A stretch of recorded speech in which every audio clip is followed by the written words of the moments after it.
Hello and welcome to Movies, Films, and Flicks. I am Mark Hoffmeyer, and joining me is a man who is currently surrounded by 45 stuffed T-Rexes. It's David Cross. What's going on, dude? So, I'm surrounded by 45 stuffed T-Rexes too. Are you worried about evil entities, or do you just like stuffed T-Rexes? I am constantly worried about evil entities. I feel like I attract slasher horror villains, so I usually just stock up on my monsters, or excuse me, my totems, and I just like T-Rexes. Like, are you worried, or do you have 40 of them? I love T-Rexes. You just love T-Rexes. Yeah, so I never write horror scripts, so I don't channel any evil. I know you're always hammering out like the bazooka monster of Bogtown, and you're writing down stuff like, the creature from the crevasse, and you're writing all these crazy horror short films, and you're just channeling them left and right. Remember when the booger fly attacked you? That was nuts. Yeah, I'm really lucky I had a bat with a nail in it.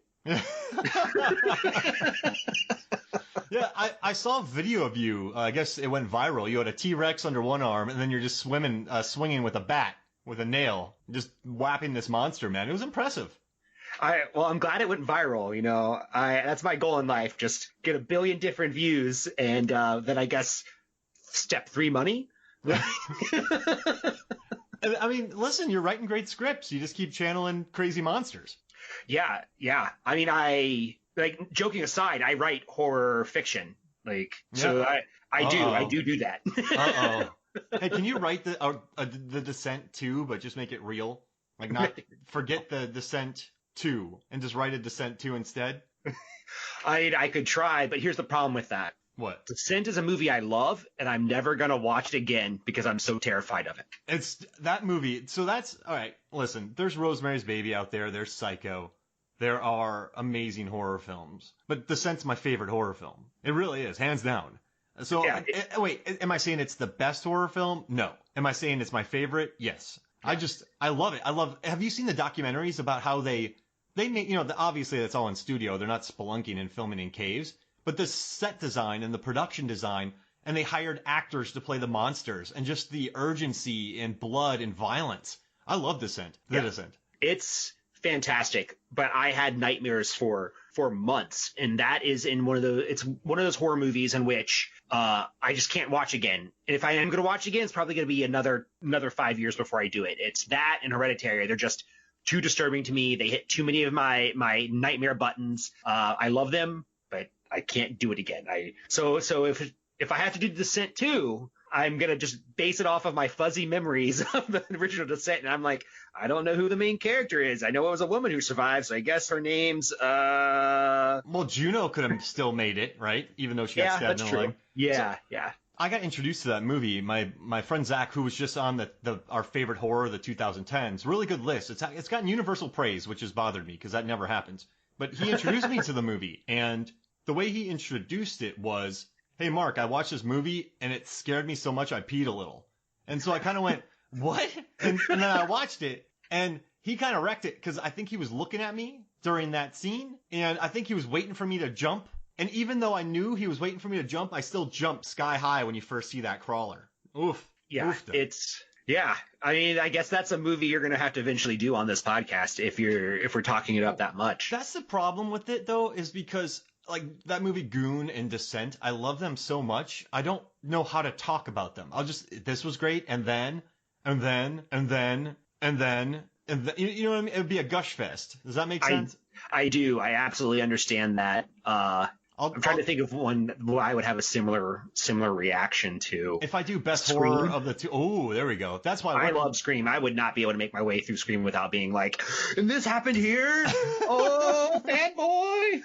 Hey, that's why we're talking about Scream 4 next. Scream 4, or where I know we're on the cusp of this for Halloween, Ernest. Oh, or the Ernest movie, Ernest Scared Stupid. Yep. We need to do Ernest Scared Stupid for Halloween. Then we'll do Scream 4. Yeah, that's not that going sounds anywhere. good. All right, and so we're talking about Wes Craven's New Nightmare, and I think so the whole trilogy, right? Not the trilogy.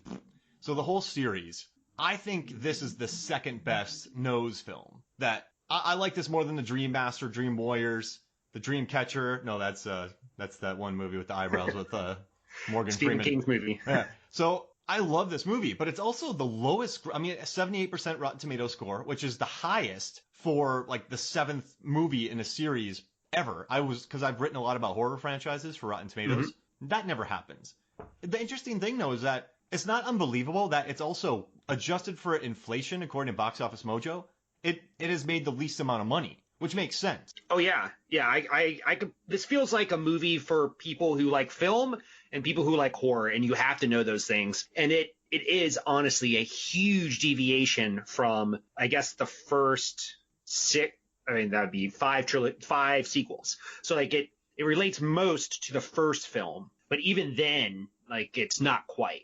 Yeah, it's an interesting idea, and I've always been sort of fascinated by it. And I remember years ago I wrote about some of the most important movies of 1994, and I believe this is one of them because indirectly, directly, it inspired Scream, and that kicked off a whole new era. It's just so meta. It deals with the filmmakers talking about the horror movie, the 10-year reunion, the fans who love a serial killer, pedophile in the movie, pretty much. And it's just a really interesting beast.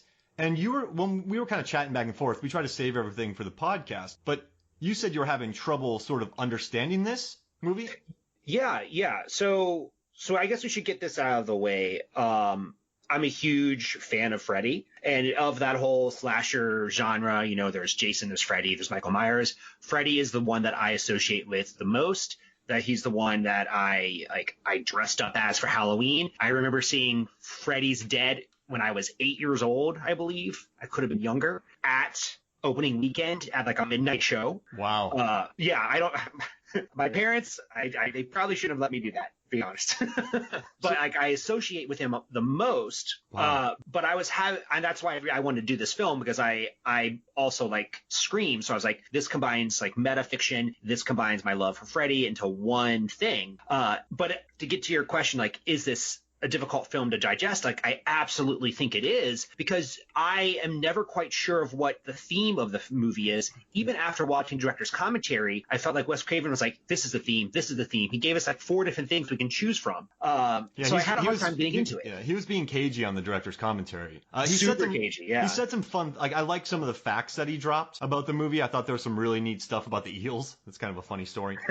But I guess for me is all right. So I guess, do you want to talk about in the movie what Wes Craven is saying about this? So he's writing this script, and when he's talking to Langenkamp, and he's like, I dream a scene at night, and he's like, there's an entity. It's very old. It's existed in different forms and different times. The murder of innocence. Nightmare in progress. Can be captured like by storytellers, good enough to catch its essence. So right there, he's talking about himself. So he's basically saying, I am a storyteller who caught this essence of this creature. And however, I held it prisoner because it was under my control. So when it's under Wes's control, that's a good thing. But he's like, it was set free when, it becomes too familiar, which Freddy became very familiar. Or when it's watered down, which he feels like the Freddy franchise was, or when the story dies. So, it's like it's upsetting to society. He's like, evil is set free. So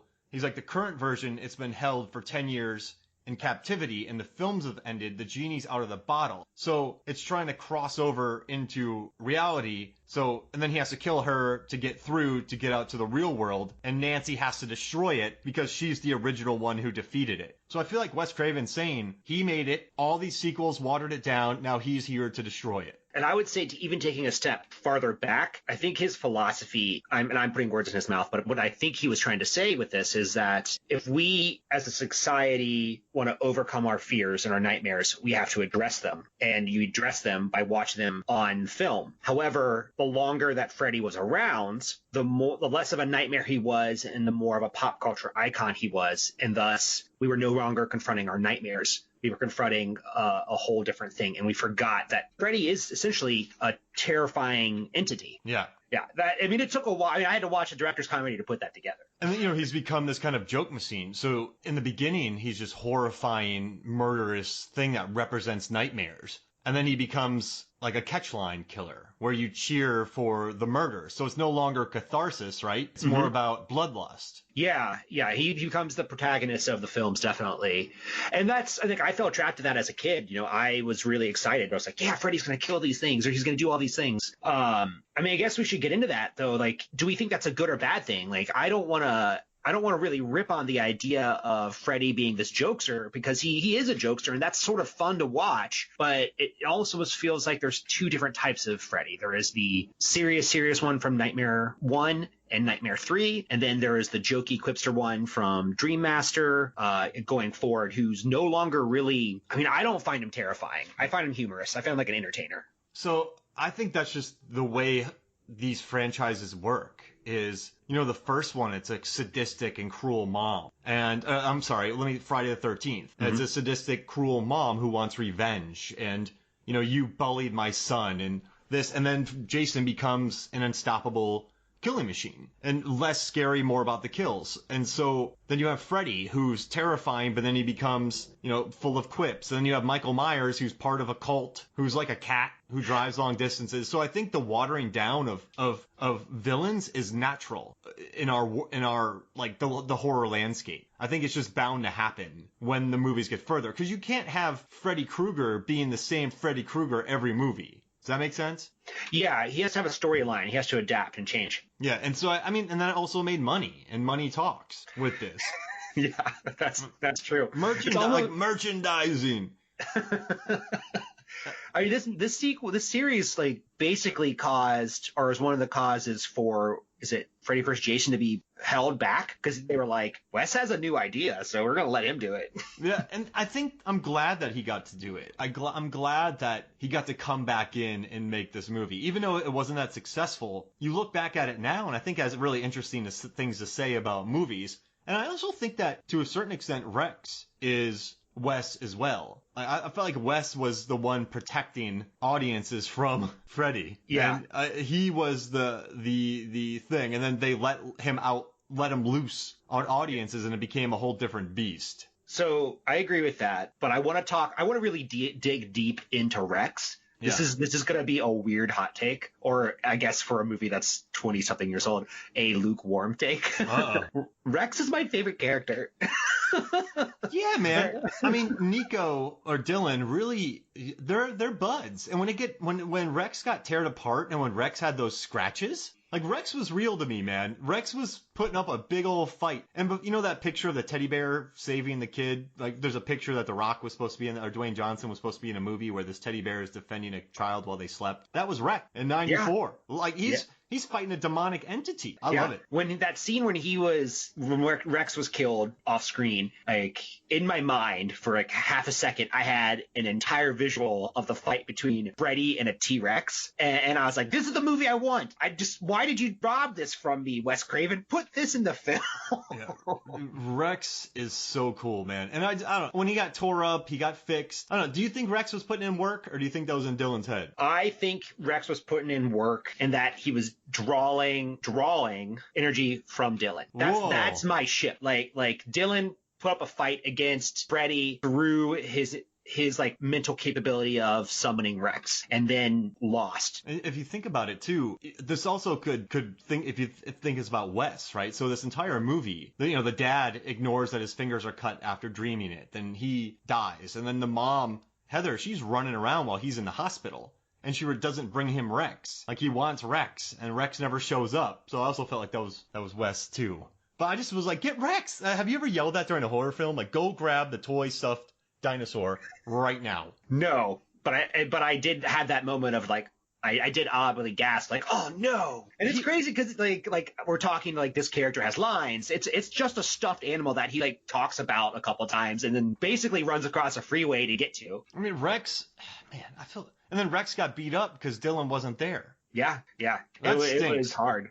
I had more of a reaction to that than when the babysitter was killed. Yeah, you know what, though? I really like Julie, though. I think she was refreshing because she was just, ride or die with Heather. Like, she got their backs. I kind of dug that about her. And her death, I mean, it was obvious playback to one, but I like that they showed the entity, or we just call him Freddy as opposed, like, because technically, I'm just gonna call him Freddy. So Yeah, I like that. Yeah, I like that they showed Freddy dragging her around. I don't know why her neck was snapped, but because that'd be really hard to snap someone's neck with blade fingers. I mean, I've never snapped a neck and I've never had blade fingers, but it seems like a tough thing to do. Unless you did it with magic. Yeah, I don't know. I feel like they should have just eviscerated her, and then I mean, they did, but a little bit more. Just blow up the room, like blood everywhere. Just whoosh. It's like how much blood came out of the bed in the first one? That's a question we should figure out. Sprays all over Dr. Hefner. So she explodes just as the door's coming in, and Dr. Hefner just gets bombed with blood. Yeah.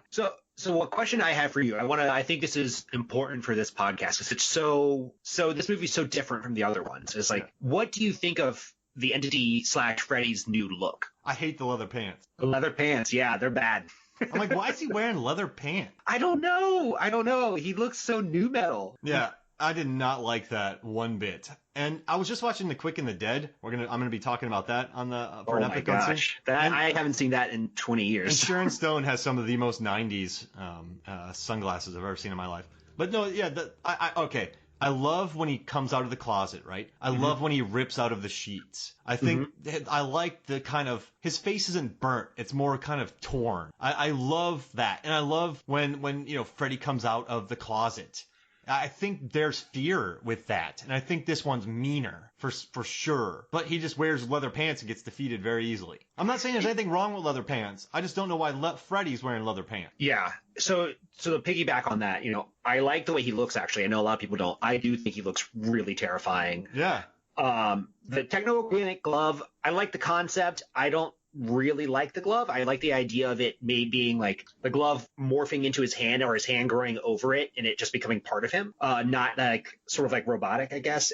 It was it robotic? I guess it was sort of robotic. Yeah, I don't know. And then I don't like the color, the bright color of his suit though. Like he has like bright green and bright red, and for me it was too cartoonish. Like if you're going to have this like entity of being like ancient, I guess don't even know, a couple millennia old, I wouldn't expect it to have like neon red and neon green stripes.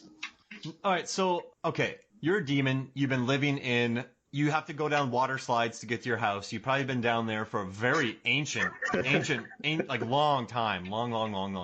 In the last 10 years, you've sort of become famous, right? Yeah. You went from just being this ancient demon who terrorizes people to being famous. Like millions of people adore you.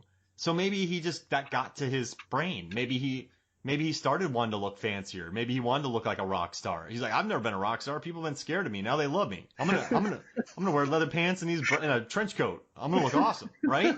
Yeah, I understand where you're coming from. I do. I absolutely do, but it doesn't scare me. No, not scary at all. But I think that sums up our new Freddy, though, our entity. He just became a rock star, and so he started dressing like one. Yeah. Are you saying that he should have theoretically worn like a swimsuit if he has to go to and from his house on a water slide? 100%. I think so too. How? Yeah, he takes a slide. He slides down there. But how does he climb up? Does he climb up the slide? Oof. Maybe it's like a cannon and it just shoots him up it. Like they get up pretty easily because don't they go through the fountain at the end and they get there. But they get wet too. Yeah. Maybe when you travel through evil portals, you just dry instantly because of the yada yada molecule. The yada yada, the nightmare molecule? Yeah, there it is. Oh. Listen, I love that he has a slide going into his pad. I think that's great. I would have liked to have seen more like very 90s stuff though in there. Big TV, watching Arsenio. Wedge shoes. Yeah, exactly. I think pumps were popular back then. Parachute pants. Oh my God. Yeah, you got it. It's just like, oh. They sneak into his lair and he's trying to recreate the dance from, you can't touch this. That's actually terrifying. I need to see this now.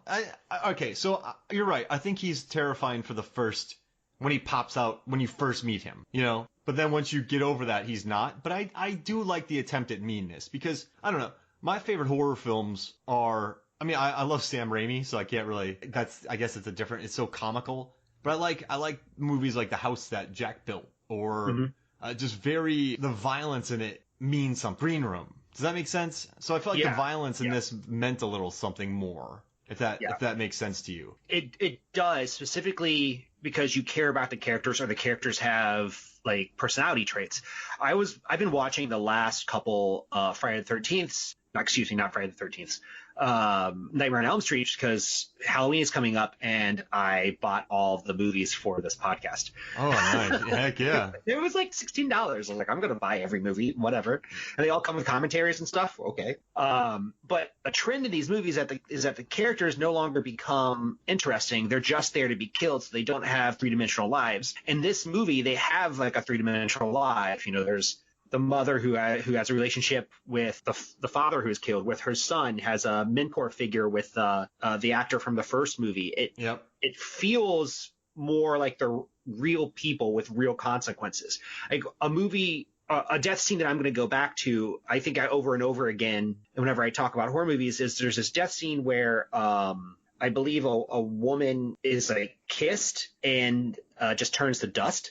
Or Freddy kisses her and like sucks her in the dust. I think that's the fourth one. It could be the fifth one.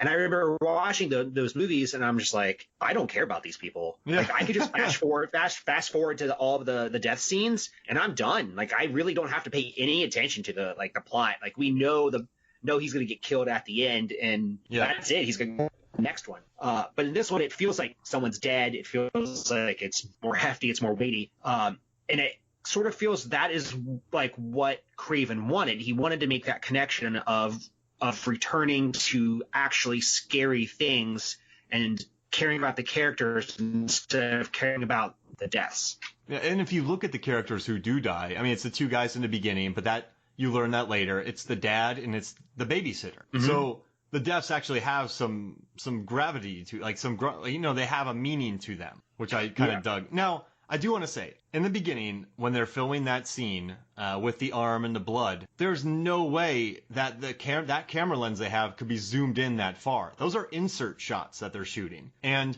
when they yell cut, Wes Craven they're moving on a dolly towards that shot without that big of I'm being a nerd because, I worked on all these sets. But just watching that scene, I'm like, I hate watching movies being made in movies, except for Bowfinger, because they didn't care. But that was bad. I just want to get that out there real quick. And also, I do love the scene where the guy is in his truck working. I have his name up here. I can get his name out here.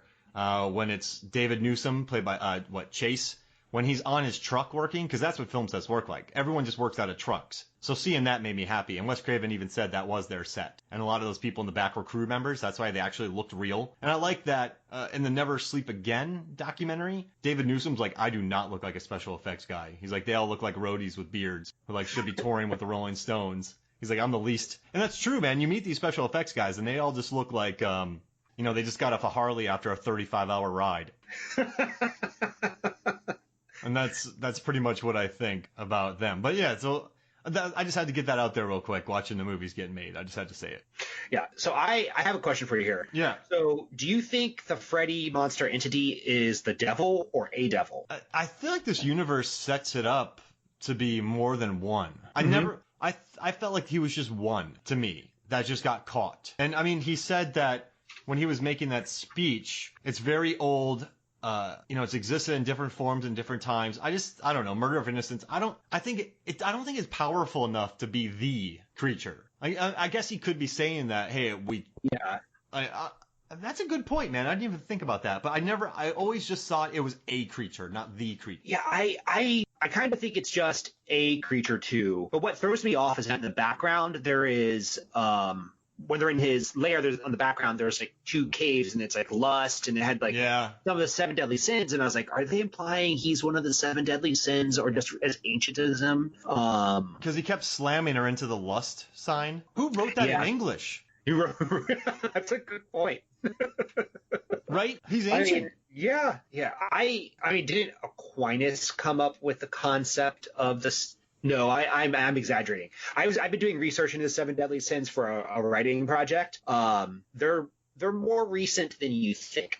Let's put it that way. And like, I mean, but you're right though. That, like, it was Babylonian architecture, and then they were talking about Dante's Inferno with the river. Mm-hmm. So, but I mean, there's Virgil in Dante's Inferno, and that's also in the house that Jack built randomly enough. But it's I don't know. I just never got that. That makes, man, I gotta chew on that now. Like, that's a good question, David. I'm gonna say no again for the fourth time. Yeah, I think so too. I'm gonna say no, but I would be happy if someone came to me with proof or with a theory and saying yes, he is that Nancy/Heather destroyed the devil in this film. Would the real devil have a water slide? No, I don't think so. But the real question is, would the devil have a monument to himself because that water slide comes out of Freddy's mouth, right? Yeah. So probably he had just created that in the last 10 years. He made that. Right? That is one point in this film where I was like, well, I don't know if I like this. Like this is really ridiculous. Like you're welcome to my lair. I have a giant fountain of myself. Well, he probably went to, in the 80s, he probably went to a Guns N' Roses concert. He saw Van Halen, and he just saw a giant mouth like that, or Kiss concert, and he just made one. He already hired some, demons, and he made one in his lair. Get to it. That doesn't look enough like me. Because he made that in the last 10 years. He had to have. Yeah, absolutely. Wow. So he made himself a water slide that you got spit out. So he rode through that. Do you think he found pleasure in that? I bet. I mean, you wouldn't keep it there unless you did, because we're assuming that he has the ability to bring contractors in to change up his lair, right? Mm-hmm. Like, he could at any point just added stairs, but he chose to have a water slide. Steel grates. Someone had to do the fountain tree in there. Yeah. And maybe Freddy's a master architect, and we just are the entity, and we were never given that side of him. How deep do you have to get in the Earth's core until water is no longer an issue there? Does that make sense? Because I know in Dante's Inferno, they're walking through various river Styx, and they're kind of going through all this sort of stuff. How deep do you have to get to still have all that water for your fountain, which needs irrigation and like plumbing? Is there PVC pipes? That's everywhere. Just a ton of PVC pipes right off screen, and you just never get to see. That's a great point. Like, where is the water coming from? You have lust in English, you have a big Freddy mouth, and then you have your plumbing. Just shake it a little bit. It'll stop running. So do you think he kidnaps? Because he can take people down there. Do you think he kidnaps people and then makes them do work? I mean, that's a nightmare, right? Yeah, of course. If he's all about spreading nightmares, that's one way to do it. 1 second you're working on a fountain at a new neighborhood. The next you're in a old, Babylonian castle, and you're making stuff for a deal. What would he look like? So he takes the form of whatever captures him, correct? I think so. I was kind of unclear about that, but that's what I think's going on, is that he was trapped in the movie and he's decided to keep that form because he likes it. Now, do you think maybe Bram Stoker's Dracula could have taken that form? Do you think that was good enough? Because Wes Craven saying that Nightmare on Elm Street was so good that he captured an ancient demon, like Presence. What other works of, like, I think Texas Chainsaw Massacre maybe could have done that. I'm Psycho. Sorry, I'm laughing because I just realized that what a humble brag that is. Yeah. He's like, yeah, I write so well that, I caught the devil.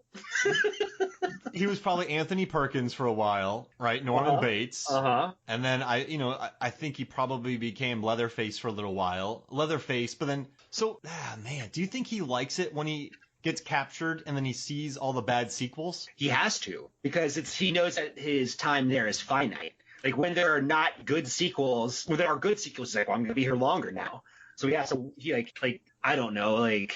Wait, has he been trapped in there since Nightmare on Elm Street? So he hasn't been able to leave? Now he's able to leave? Yeah, that's what I got, because the entire point is that the first one was so scary that he trapped him, and the subsequent films have warped the initial idea of the character to make him a buffoon, to make him more of pity, and people are no longer scared of him. And because people are no longer scared of him, he can start to escape. And so he started doing that when, after the last one, which was what, 6? Yeah, 6. Freddy's Dead. Yeah, Freddy's Dead. With Tom Arnold and Roseanne. So in that year then he must have done all the changes to his place, because he couldn't have left. Yes. Yeah. He had to have done it very quickly. So as soon as he could escape, he grabbed, masons and plumbers and carpenters to come down to his place. You know what I think if he did it today, he'd be like on Instagram, he's like, oh, look at this social influencer not doing any real work. Let's suck them into my world. That has to be a nightmare for them. Oh, yeah. Just, all right, hey, clean out my lake. But your lake?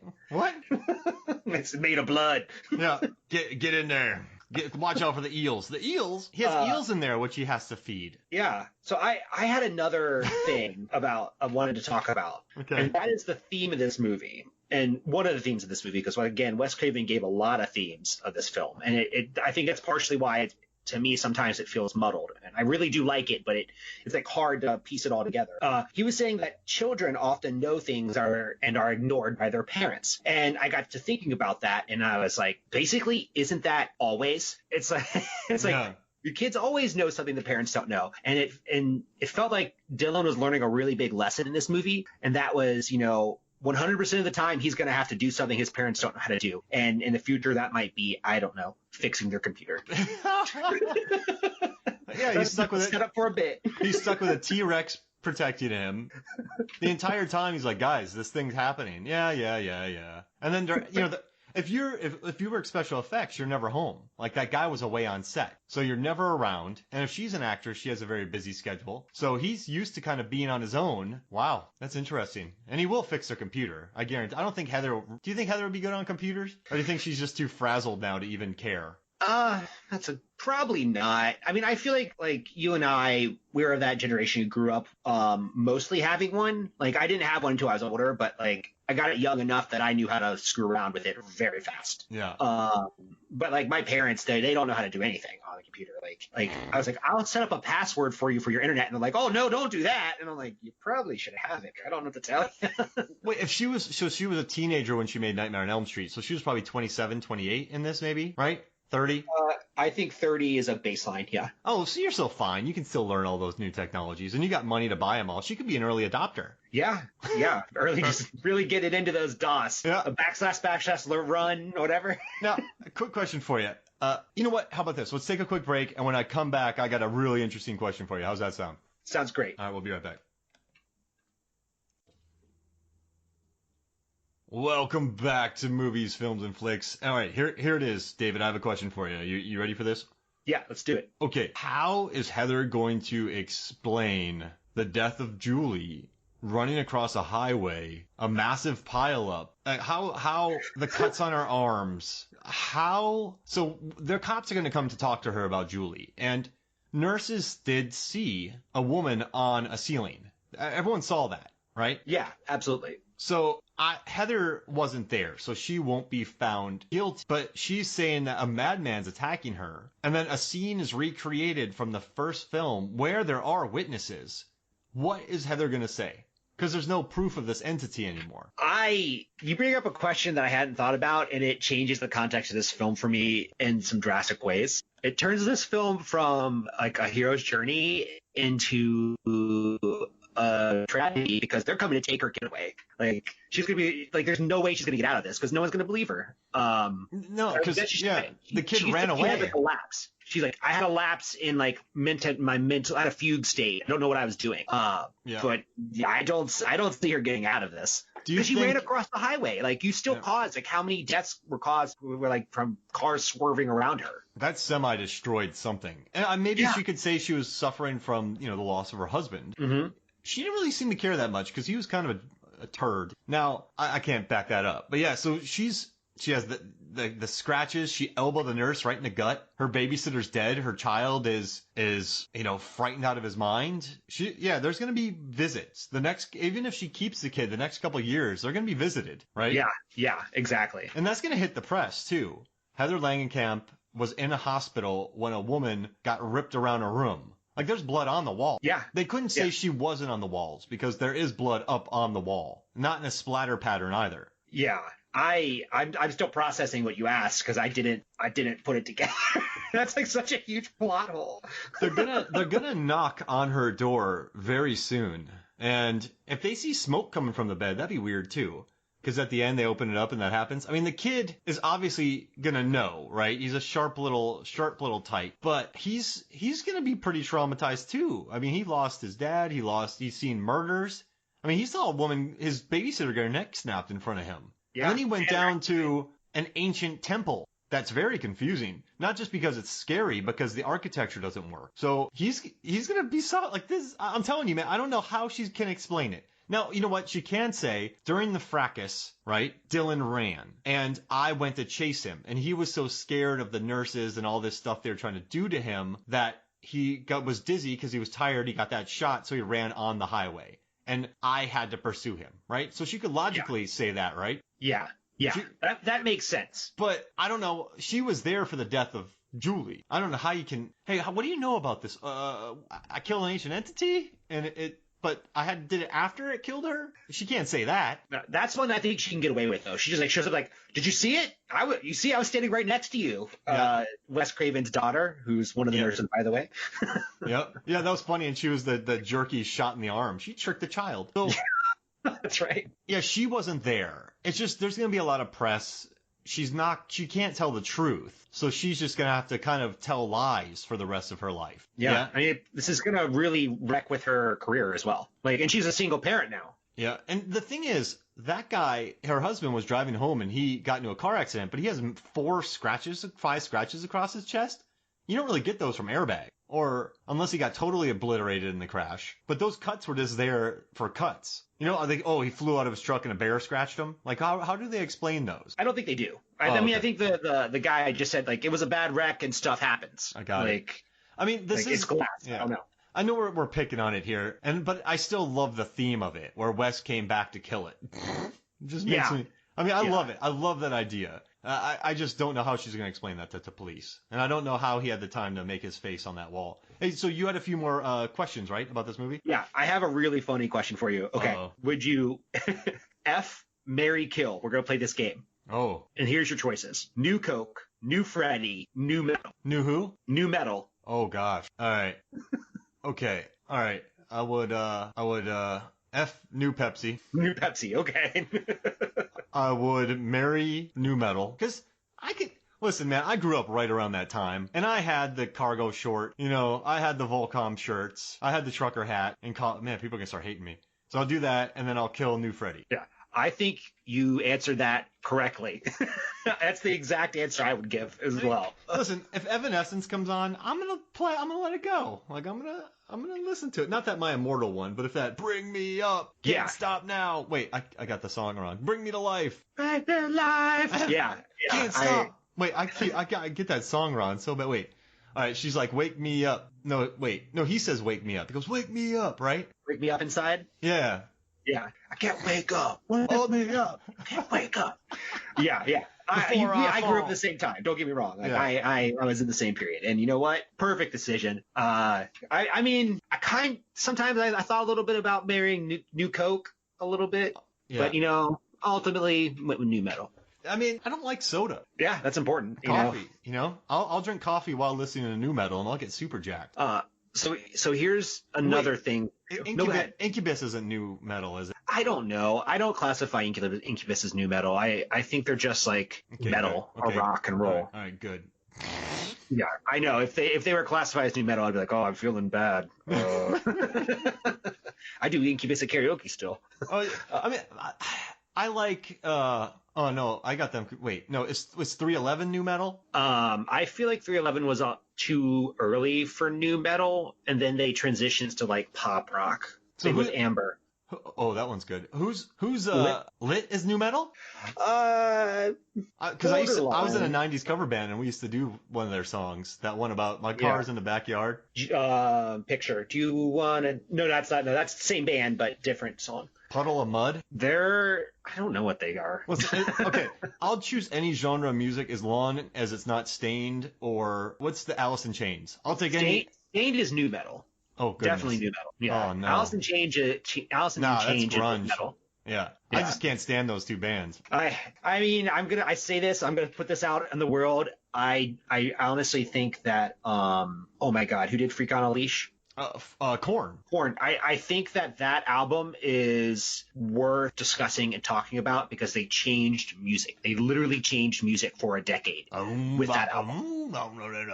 Yeah, and also they're probably the best musicians of that bunch. And I know that's a funny thing to say, but it's like listening to a jazz metal album. I mean, like Slipknot, those dudes could play. Avenged Sevenfold, those dudes could play. Yeah.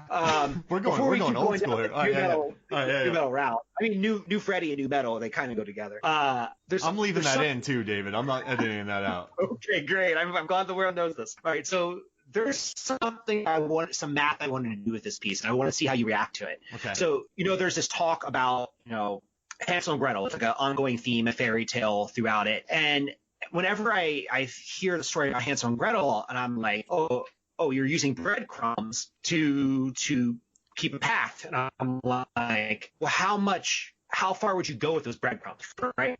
Like, I wanted to know how far Hansel and Gretel could go if they had a 2-pound loaf of bread. So I did a bunch of math to figure out essentially what I think would be how far the witch's house would be from the start of the woods. And it was 0.87 miles. How big? Wasn't even 1 mile. How big are the breadcrumbs? Are they just? Are they like? Because you think of like blue cheese crumbles. They're a little bigger. Right? So this is what I did. I took a 2-pound loaf of bread, and then I figured out how many ounces that was. So that's 384 ounces. One slice of bread is 1 ounce. You break that up into 4 pieces. So a crumble is 4 pieces, and if you drop 1 quarter of an ounce every 3 feet, you end up with 0.87 miles. It's good as long as there's no birds around. Yeah, it's good, but it also kind of is like crazy to think that they were even a mile away from their house and they didn't know this witch was there. Yeah. That's not a very far. Yeah, you're right. Don't go in the woods. Like, don't go far into the woods? No, literally, don't go in there. Don't go, like, you go 10 feet, monster. Yep, too far. See, look in the woods. You can see it right there. Don't do it. You can see it, and they do it anyway. That's the best. It's like, listen, like, I know if I tell you not to do something, you're gonna do it. But look over there. See her? She's gonna eat you. She has a fork in her hand. Yeah. So, she has a cauldron boiling behind her. So just that's. So, I just laughed so hard. It's not even a mile. It's like we're lost in the woods. We could just pick any direction. You could get back. Yeah. I mean, it's not. Jeez, they deserved it. Maybe. They definitely committed murder. Yeah. Just shoved her in an oven. Same, and then at least she didn't shoot out her tongue and wrap it around someone's head. Yeah. And then I think I had one other thing I really wanted to touch on, and that was, do you think it's time for a sequel or a remake of this film? No. You don't think so? But not this film. I mean, like Freddy, like do another Nightmare on Elm Street. No. Oh, that's an interesting question. Why is that? I think it would be a cash grab, and I don't. So all right, the remakes I like are, Dawn of the Dead. Obviously, you can talk about The Fly. You can talk about Fright Night. These are the crazies. These are, I mean, they definitely followed a trend because, the 2000s were massive for horror remakes, which led to them happening. But there was no massive, obviously Dawn of the Dead's a classic, but you could remake it and make it fresh, right? You could redo it.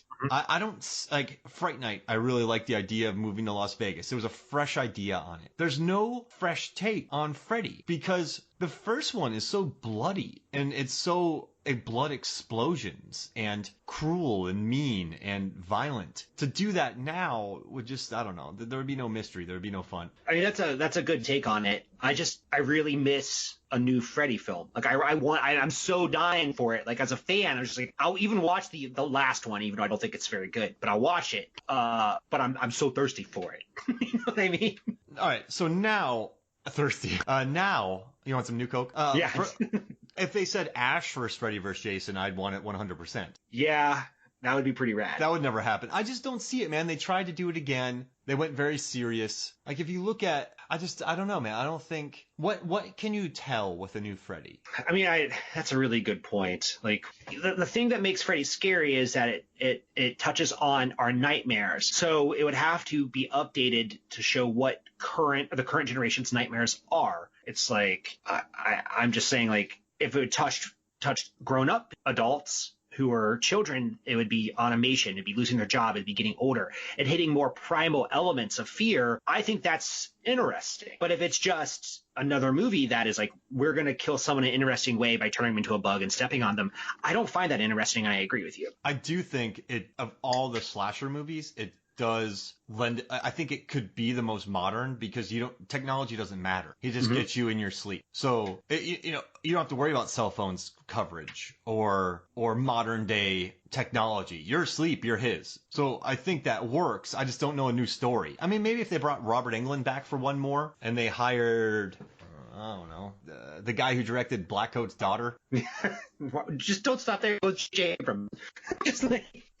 No way. No, thank you. But yeah, I don't know. I don't see it. Speaking of Robert Englund, he did say that he might have one more in him, but be honest, he's in early 70s. And then he said he would like, or think it'd be interesting to have Kevin Bacon take over his role. Yeah, I think he'd be great. I do too. Yeah. I think he has the look. I think he showed a very maniacal side in X-Men First Class. Remember that laugh he had? Mm-hmm. Hollow Man. He has that very slight build too, which I think lends to some kind of creepiness. He's not a burly Freddy. Does that make sense? Like, you don't want a burly Freddy. You want a slight Freddy Krueger. Fast. Because like Jackie Earl Haley, like a smaller build, kind of pathetic, but now he has powers because they're he's supernatural. Yeah. What do you think about Jason Statham as Freddy? Yes. Okay. I know, right? Okay. If Paul Feig, the guy who did Spy and Bridesmaids, directed Jason Statham in a Nightmare on Elm Street film, I would be the first one in line. Yeah. I would even do a parody film. Like if he was like a parody killer, I would 100% be on board. Just throwing spin kicks. Oh, I'm sold. You sold me. You should have started with that. I gotta work up to it. Yeah, because I just would have said yes, and then I would have talked about nothing else. I love it. So, what else did you really love? Do you have any more questions? What else did you love about this movie? I made a list of things that I thought were really good about this film, the things I really enjoyed, and I'll share those with you. Yeah. So the double psych out at the beginning with the claw. Yeah. I thought that was super bloody, and I did not remember it when I watched the movie, and I was like, oh God, this is pretty rad. I thought the father's death scene was really cool, and the motif of sticking the glove up through fabric looked really, really good. The babysitter's death scene when Freddy tilts his head and like sort of looks at the camera, I thought was a really nice addition to differentiate that scene from the first one. Great touch. And frankly, I know some people disagree with this. I like the freeway scene. I dig the freeway scene.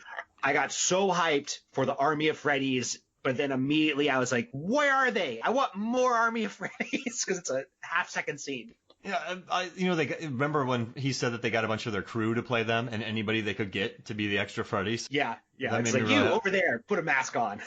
No, look great. I like the cars. I like the extra Freddys. I liked also the scene, the coffin scene where she kind of goes into it. It's another world, like so we can make portals, I guess, to do that. I liked all the people that came back for the funeral.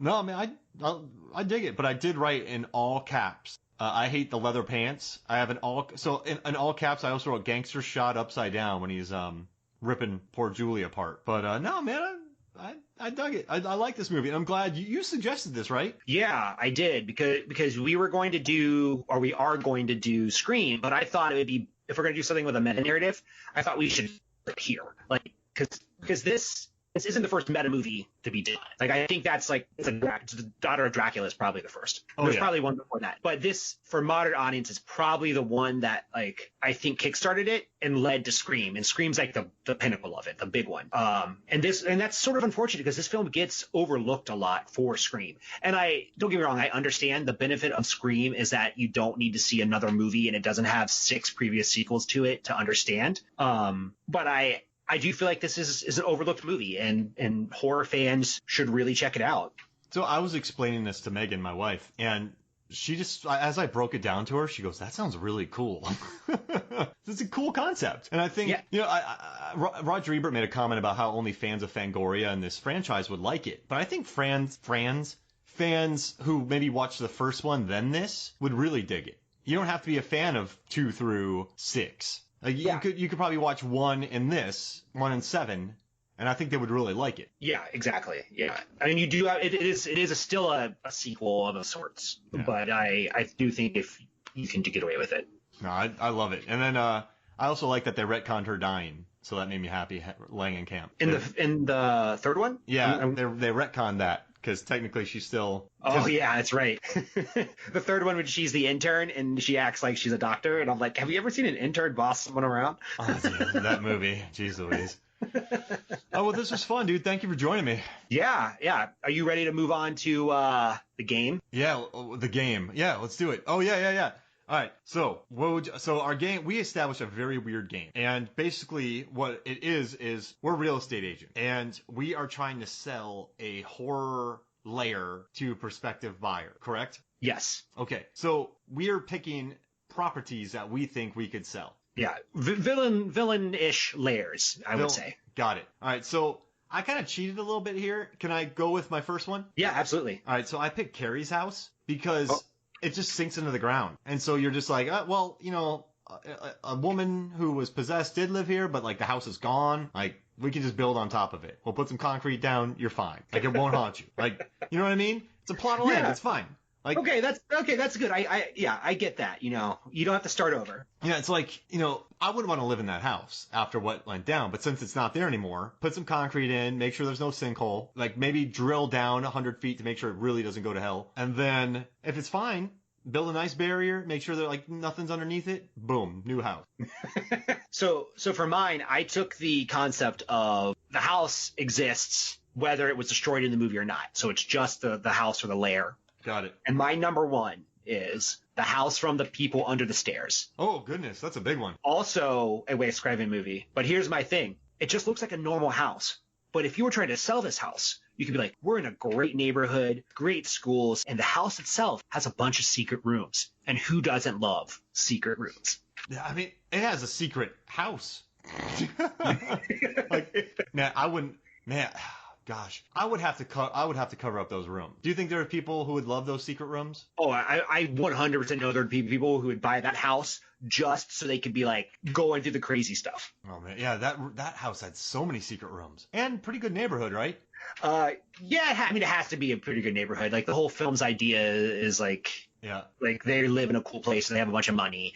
Mom and dad. Yeah. I haven't seen that movie though in a long time. I remember loving it as a kid though. Like, yeah, remember the kid from the Mighty Ducks is in it and how happy, yes. Like, yeah, the kid from the Mighty Ducks.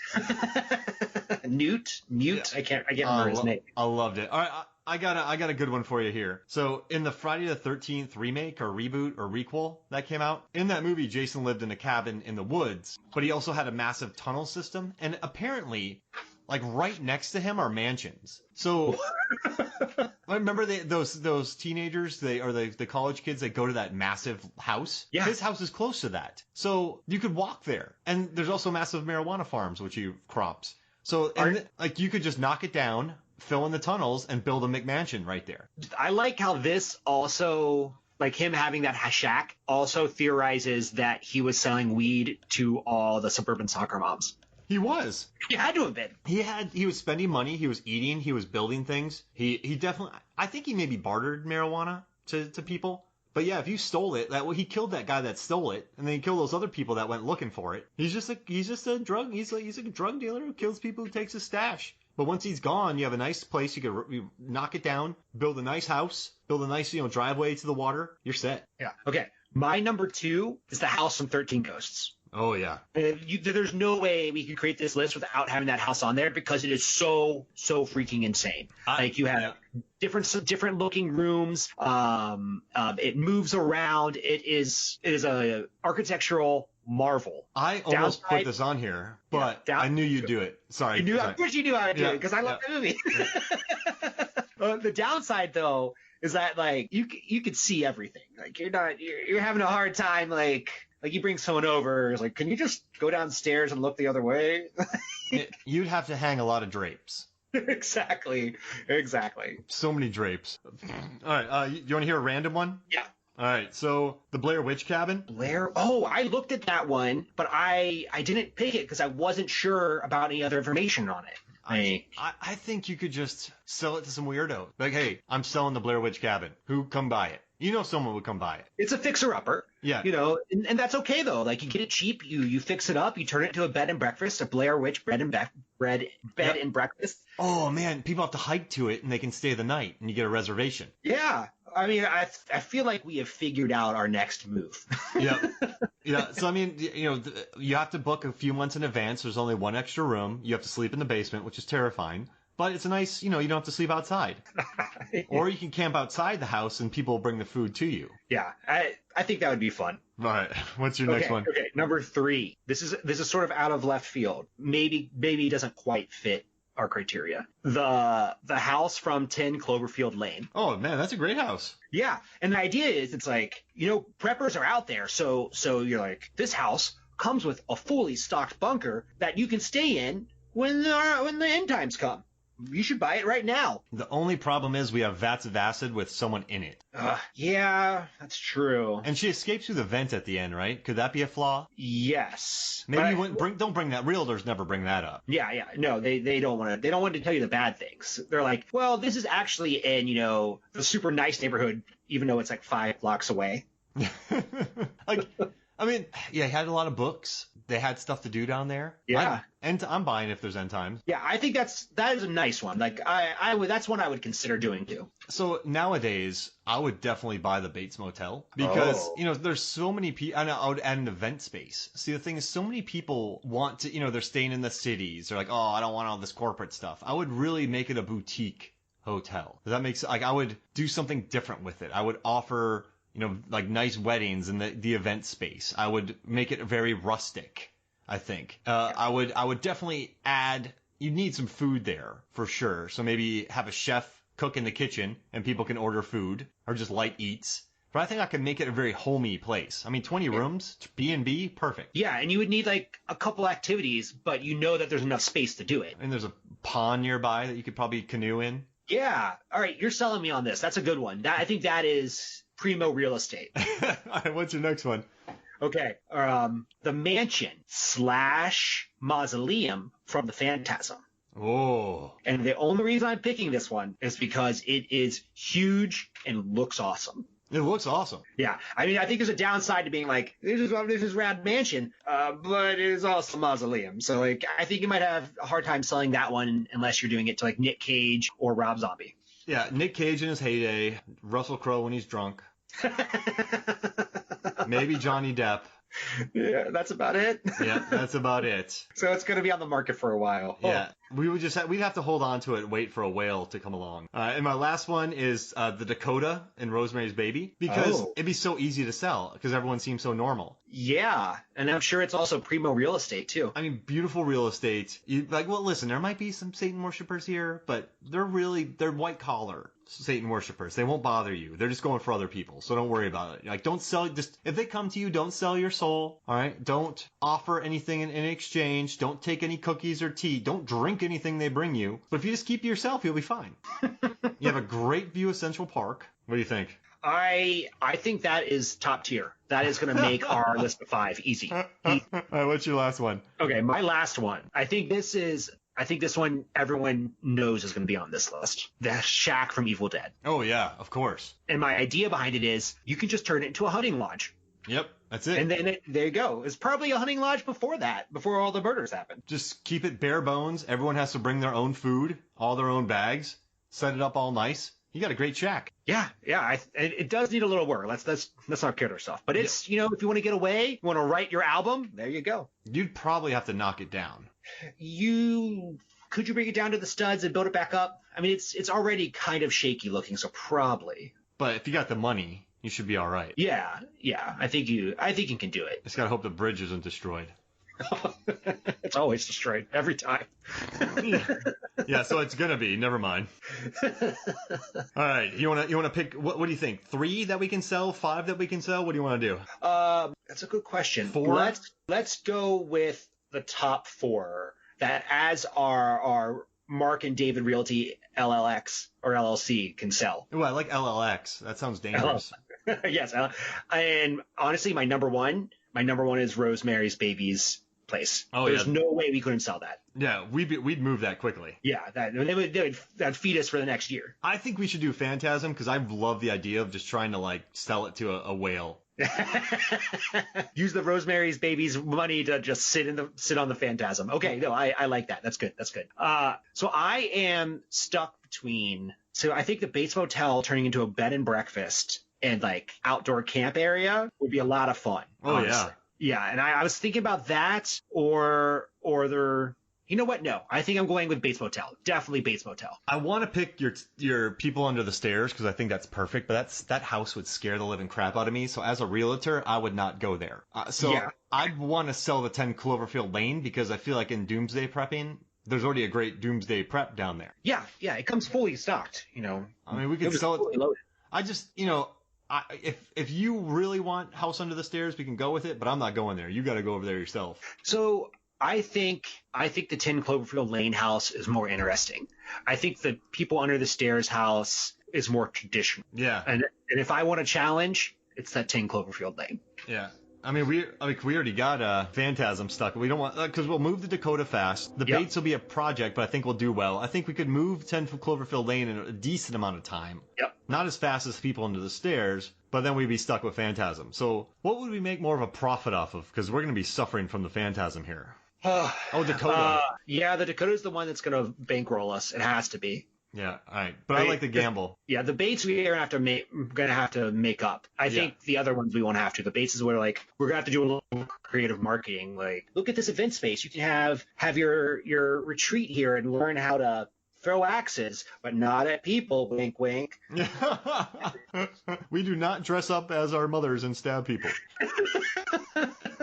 Exactly. Yep. I love it, dude. I think we picked a strong 4. Absolutely. All right, dude. Well, hey, thank you so much for joining me. Thank you. All right, so for me, Mark Hoffmeyer, for David Cross, this is Movies, Films, and Flicks. We'll see you next week.